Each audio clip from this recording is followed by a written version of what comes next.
হে কি, জল নেই? জল শেষ হয়ে গেল নাকি? এই জানো তো, গ্রামের সব জলাশয়ের জলস্তর না নেমে গেছে, পুকুরও শুকিয়ে গেছে, কুয়োতে জল অনেক নিচে চলে গেছে। কি যে হবে কে জানে। এই বছর তো বৃষ্টি হয়েছে কম, তার উপর মানুষজন জল ব্যবহারের চেয়ে নষ্ট করে বেশি। দেখি, মহারাজকে বলতে হবে।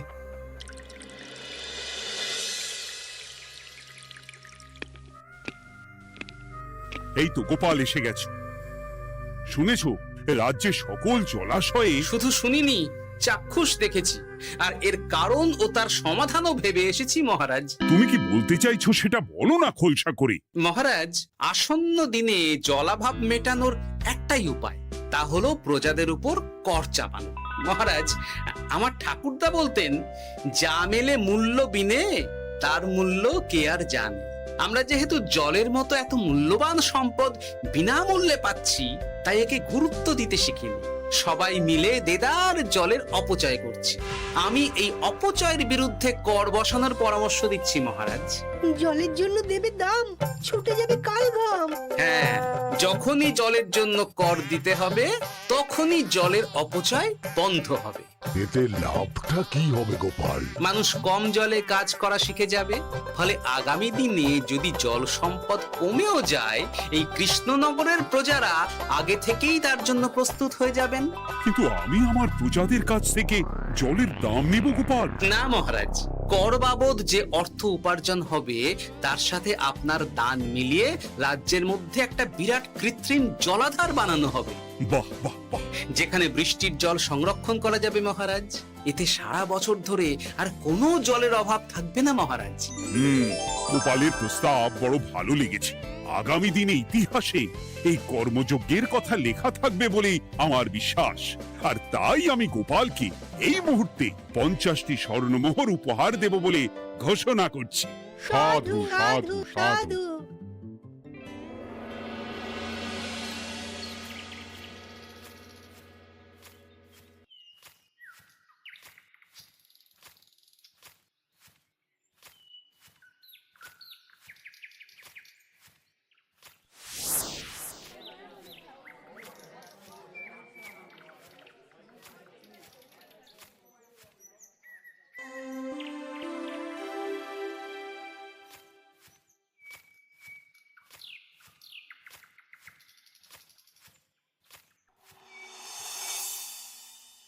মানে আমার এই এতটুকু স্বাদ তুমি পূর্ণ করবে না?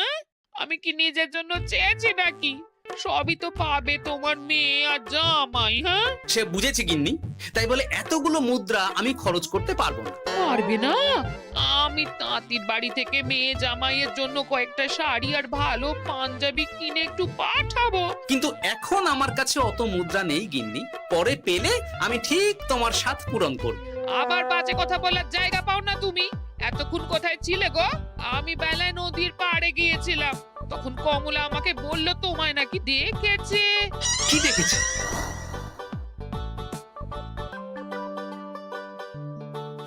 কোথায় গেল? এত বড় মুদ্রা থলে কি হাওয়াতে উবে গেল নাকি? এই রে, এ তো মহা ঝামেলা। কখন কে যে গিন্নিকে খবর দিচ্ছে সেটা টেরও পাইনি। বলি মুখে কুলু পাটলে যে বড়, বলি রাজা মশাইয়ের কাছ থেকে যে এত রোজগার করো, সেই মুদ্রা যায় কোথায়?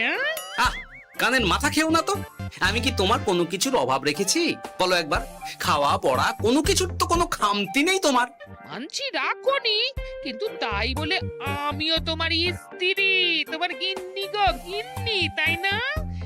আমার তো জানার অধিকার আছে নাকি যে তোমার উপার্জনের অর্থ করি সব কোথায় যাচ্ছে?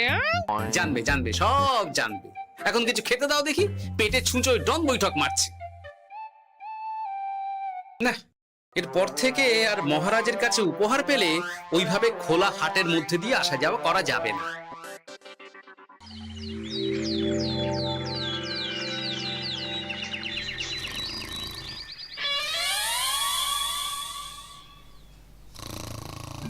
তোমার আর কোনো চিন্তা নেই গোপাল। আমি তোমার মাসোহারা তো বাড়িয়ে দিলাম, সঙ্গে প্রত্যেক দিন তুমি 10 মোহর করে পারিতোষিক পাবে। এই নাও। আহ, এই ভোরবেলায় একটা জব্বর স্বপ্ন দেখা গেল বটে। এই স্বপ্ন খুলে গেলে আর কোনো চিন্তা নেই। গিন্নি, ও গিন্নি, বলি গেলে কোথায়? গিন্নি, সাড়া নেই। ও গিন্নি, রাগ করলে নাকি গো? আরে এসো এসো, এমন একটা স্বপ্ন দেখেছি না যে তোমার আর কোনো চিন্তা থাকবে না গিন্নি। মোহর আর মুদ্রা একেবারে ঝরে পড়বে গো।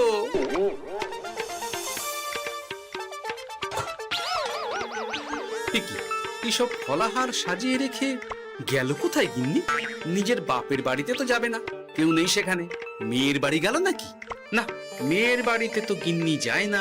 তাহলে না না, খালি পেটে এত ভাবতে পারছি না। আগে মুখ হাত ধুয়ে এসে কিছু খেয়ে নি, তারপর দেখি গিন্নি কোথায় গেল। না, গিন্নিকে তো কোথাও দেখলাম না। গেল কোথায়? যাকে আগে রাজবাড়িতে তো যাই, ফেরার সময় না হয় আবার খোঁজ নেব, ততক্ষণে ফিরেও আসতে পারে।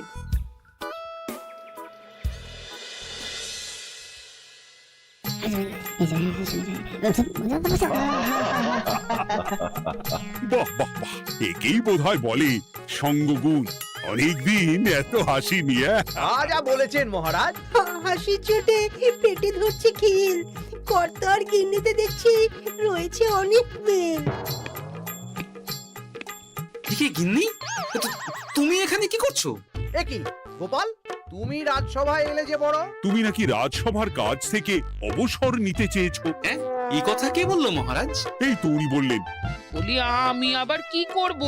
তুমি আমায় একটা কাজ দিলে আর সেটা আমি করব না বলো?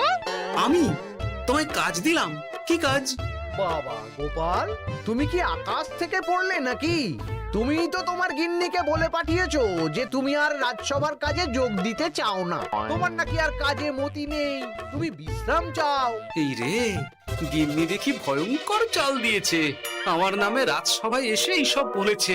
তাই কথা ঠিকই গোপাল, যে তোমার অবসর গ্রহণের কথা শুনে আমি বিশেষ মনমরা হয়ে পড়েছিলাম। কিন্তু তোমার গিন্নি যেভাবে রাজসভায় হাসি মজা হুল্লোড় পরিবেশন করছে, তাতে আমার মনে হচ্ছে এ সাপে বর হয়েছে। এই বেলা যদি গোপালকে কায়দা করে রাজসভা থেকে তাড়ানো যায়, তাহলে আমার পথ থেকে বিরাট বড় একটা কাঁটা উপড়ে ফেলা যাবে। গোপাল গিন্নি সবার মধ্যে বিলিয়েছেন হাসি, তার জন্য রাজামশাই হয়েছেন ভারী খুশি। হ্যাঁ গোপাল, তাই আমি ঠিক করেছি তোমার স্থানে আমি তোমার গিন্নিকেই বহাল করব। হ্যাঁ, তোমার সঙ্গে ঘর সংসার করে ওর বুদ্ধি বেশ খোলতাই হয়েছে, সেটা বোঝাই যাচ্ছে। এছাড়াও আমাদের অনেক পরামর্শ দিয়ে সাহায্যও করতে পারবে। তাছাড়া উনি মহিলা বলে অন্দরমহলেও যেতে পারবেন, রানীমাও খুশি হবেন বলেই তো আমার বিশ্বাস। কি গোপাল গিন্নি, তোমার এই কাজ করতে কোনো আপত্তি নেই তো? আপত্তি কেন থাকবে মহারাজ? আমি ধন্য আপনি আমায় এত বড় সম্মান দিচ্ছেন বলে। এ তুমি আমার কত বড় সর্বনাশ করলে গিন্নি। তুমি কিনা শেষে আমার চাকরিটাই খেলে। এটা গোপালের জন্য বড় ভালো হলো, তাই না? কোনো কাজ করতে হবে না, কিন্তু রোজগার আগের মতোই থাকবে। অবসর আর উপার্জন একসাথে। না হে গোপাল, তুমি আর এখানে কাঁচু মাচু মুখে দাঁড়িয়ে না থেকে নিজের বিশ্রামে ব্যাঘাত ঘটিও না। আমাকে সবার কাজ শুরু করতে দাও। যথা আজ্ঞা মহারাজ।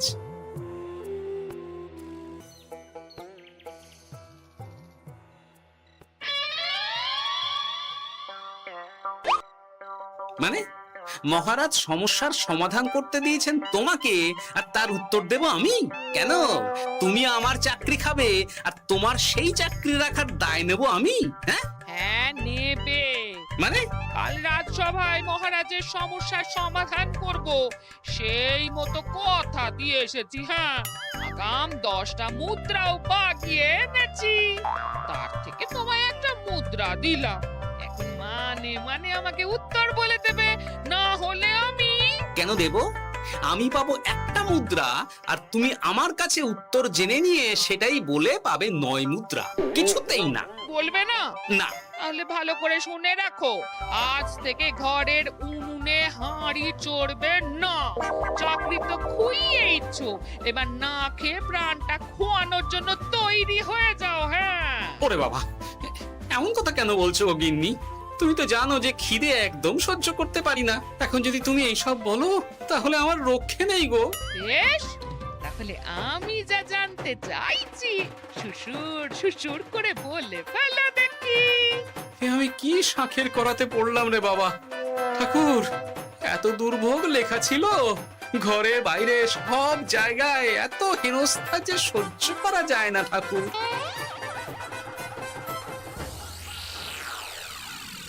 একেই তো বলে গো গিন্নি, মেঘ না চাইতেই জল। এতদিন কতভাবে চেষ্টা করেছি গোপালকে রাজসভা থেকে তাড়াবার, আর গোপাল নিজেই কিনা রাজসভা থেকে পালিয়ে গেল। কি সব বলছো? তোমার শরীর ঠিক আছে তো? শরীর মন সব ঠিক আছে, তবে গোপালের বদলে কাকে বহাল করা হয়েছে শুনলে তোমার মাথা ঘুরে যাবে। কাকে? গোপাল গিন্নিকে। আমার কিন্তু বিষয়টা খুব একটা সরল ঠেকছে না গো। গোপাল ভাঁড়ের বুদ্ধি তো আর যে সে বুদ্ধি নয়। উনি যাই করেন খুব ভেবে চিন্তে করেন, এর পেছনে আবার কোনো মতলব নেই তো। এটা তুমি মন্দ বলনি গিন্নি। গোপালকে নিয়ে সত্যিই কোনো বিশ্বাস নেই। ও কখন কি ঘোট পাকাচ্ছে বলা যায় না। আমাকেও সাবধানে থাকতে হবে। দেখতে হবে যে গোপাল আসলে কি চাল চালতে চাইছে।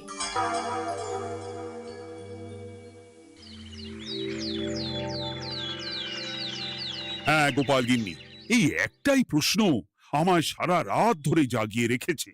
মানুষ মরে ভূত হয়, ভূত কি মরে? তাহলে ভূত মরলে কি হয়? ইয়ে মানে মহারাজ, এই প্রশ্নের উত্তর আমার আজকে দিতে ইচ্ছে করছে না। হ্যাঁ, আমি না হয় আপনাকে আগামীকাল এই প্রশ্নের উত্তর দেব, ঠিক আছে? হ্যাঁ, গাছ থেকে পড়ে গেলে জাপটে ধরে ডালকে। আজকের প্রশ্নের উত্তর উনি দেবেন কালকে। না হে গোপাল গিন্নি, তা হয় না। এই প্রশ্ন আমাকে সারা রাত বিচলিত করেছে। আবার যদি আজকেও এই প্রশ্নের উত্তর না পাই, তাহলে তো আবার একটা নিদ্রাহীন রাত আমাকে কাটাতে হবে। ইয়ে মানে আমি বলছিলাম কি মহারাজ, গোপাল গিন্নি তো সদ্য এই কাজে বহাল হয়েছে, তাই তাকে তো একটু সময় দেওয়া দরকার নাকি? কিন্তু প্রশ্নের উত্তর না পেলে যদি মহারাজের শরীর খারাপ হয়, তার দায় কে নেবে মন্ত্রী মশাই? এই রে, এখন আমি কি করব? এ তো মহা বিপদে পড়লাম দেখছি। আচ্ছা মহারাজ, ঠিক আছে ঠিক আছে, আমি এই প্রশ্নের উত্তর দেব, কিন্তু আমার না একটু সমস্যা আছে। খোলা হাওয়াতে গিয়ে না দাঁড়ালে আমার ঠিক মাথা খোলে না, তাই বলছিলাম। তাই না হয় যাও, হাওয়া খেয়ে এসে মাথাটা খোলতাই করে নাও, কিন্তু এই প্রশ্নের উত্তর আমাকে আজকেই দিতে হবে। হ্যাঁ, উফ, এই যে কি সমস্যা! সারাদিন ঘরে বসে থেকে থেকে তো আমার সারা গায়ে বাদ ধরে গেল। সেই সকাল বেলা আমাকে ফলাহার করিয়ে দিয়ে গিন্নি তো চলে গেছে রাজবাড়িতে চাকরি করতে। এদিকে আমার যে পেটে কিচ্ছুটি নেই, তার কি হবে? মহারাজ দোকানে গিয়ে যে ভালো মন্দ খাবো তারও উপায় নেই। তাহলেই তো কাঁড়ি কাঁড়ি খরচা। না, একবার দেখি তো উনুন ধরিয়ে অন্তত ভাতটা চাপাতে পারি কিনা। তাহলে গিন্নির ওই হাঁড়ি না চড়ার হুমকির হাত থেকে অন্তত বাঁচা যাবে।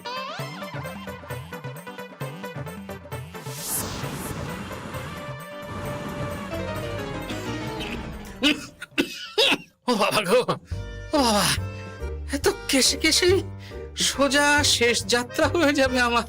না, এর চেয়ে না খেয়ে মরাও ঢের ভালো। দেখি তুমি বাড়িতে কেন? এত হাঁপাচ্ছ কেন? ষাঁড়ে তাড়া করেছে নাকি? আরে না গো, মানুষ মরে ভূত হয়, ভূত কি মরে? তাহলে ভূত মরলে কি হয়? খোলা হাওয়াতে গিয়ে না দাঁড়ালে আমার ঠিক মাথা খোলে না। ও, এই হলো ব্যাপার। বেশ, এর উত্তর তোমায় আমি বলে দিচ্ছি। ভূত মরে প্রথমে এক ঝুড়ি অন্ধকার হয়, সেই অন্ধকার হাওয়াতে উড়ে বেড়ায়। এক সময় সেই অন্ধকার পাতলা হতে হতে কুয়াশার মতো হয়ে যায়। ব্যাস, মিটে গেল।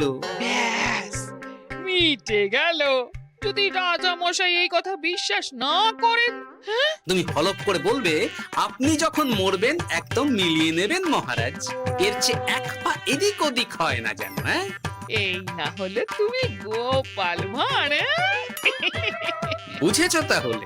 এই তুমি চিন্তা করো না, রাজবাড়ি থেকে ফেরার সময় আমি তোমার জন্য অনেক অনেক বাজার করে আনবো, ঠিক আছে? এই আমি যাই। এ তো ভারী মজা হলো।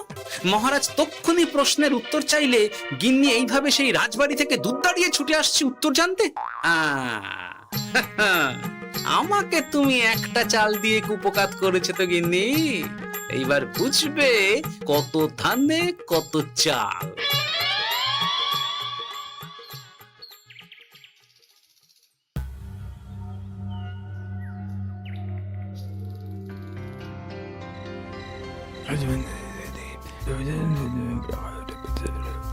বুঝেছিস তো তোর কাজটা? খুব বুঝেছি গোপাল দাদা। নেই, এবার লেগে পড় দেখি।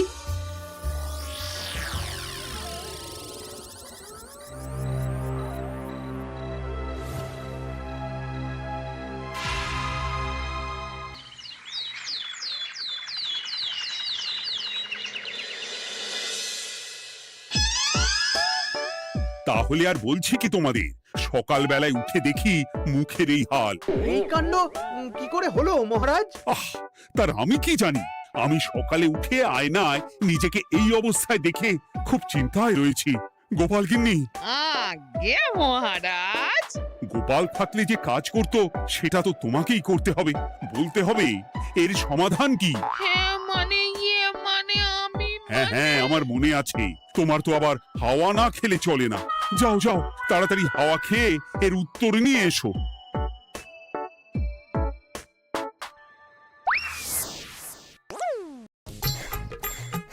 এই জন্য তুমি এত দূর ছুটে এলে গিন্নি? মহারাজকে বলবে যে তিনি যেন আজ রাতে চাদরটা মুখে ভালো করে মুড়িয়ে ঘুমোন, তাহলেই মিটে যাবে। এই রং চলে যাবে আর নতুন করে কিছু হবেও না। ও মা, বলি এত সোজা সমাধান? হ্যাঁ? তা নয় তো কি?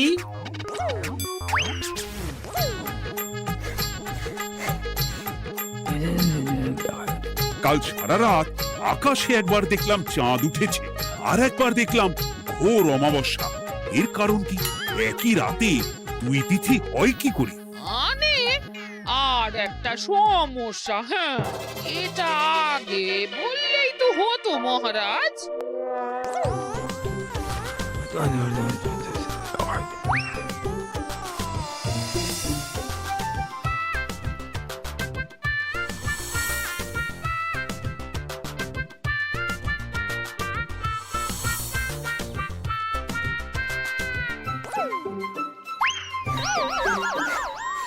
এ কি, তুমি হাওয়া খেতে গিয়ে এইভাবে খাবি খাচ্ছ কেন গোপাল গিন্নি? এর কারণ আমি জানি মহারাজ। সে কি কাণ্ড! তুমি কি করে জানলে? গোপাল গিন্নি মোটেও হাওয়া খেতে যায়নি মহারাজ, সে গেছিল নিজের বাড়িতে গোপালের কাছে আপনার বলা প্রশ্নের উত্তর জেনে আসতে। মানে গোপাল গিন্নি তার মানে আমাকে ঠকিয়েছে? তা জানি না মহারাজ, তবে আমার মনে হয় এর পেছনে গোপালের কোনো গভীর ষড়যন্ত্র আছে, না হলে সে এমনটা করবে কেন? আর এক রাতেই আপনার সাথে এতগুলো অদ্ভুত ঘটনা পর পর ঘটবে কেন? বটে, এক্ষুনি গোপালকে ডেকে আনো।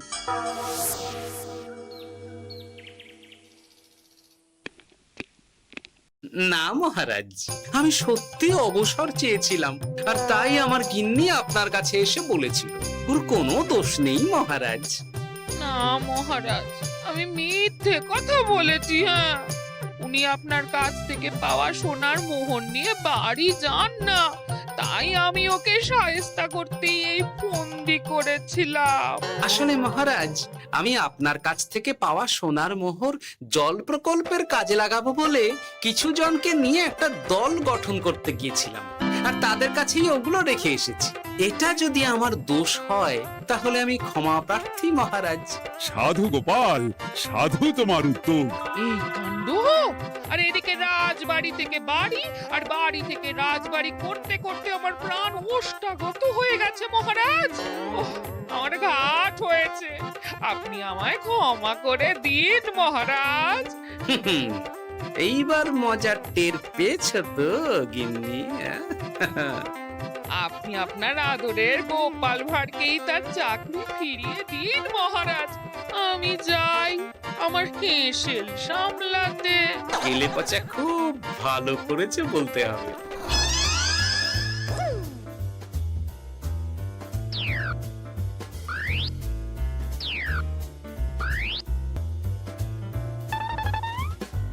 তবে মহারাজ, অমাবস্যা পূর্ণিমা সব আমার বুদ্ধিতেই কেলেপচা করেছিল। আপনার ওই মুখের রং, ওটি একটি বিশেষ রং যার আয়ু একদিন, তাই ওটা এমনিই মিলিয়ে গেছে। হ্যাঁ, সেই বরং ভালো। তুমি তোমার গিন্নিকে নিস্তার দাও গোপাল। তাছাড়া আমিও আমার গোপালকে ছেড়ে আর থাকতে পারছি না। যথা আজ্ঞা মহারাজ। আমারও যে আর এই অবসর ভালো লাগছে না মহারাজ। গোপাল ছাড়া রাজসভা যে লাগে ফাঁকা ফাঁকা, তাই তো আবার চাকরিতে তাকে বহাল রাখা।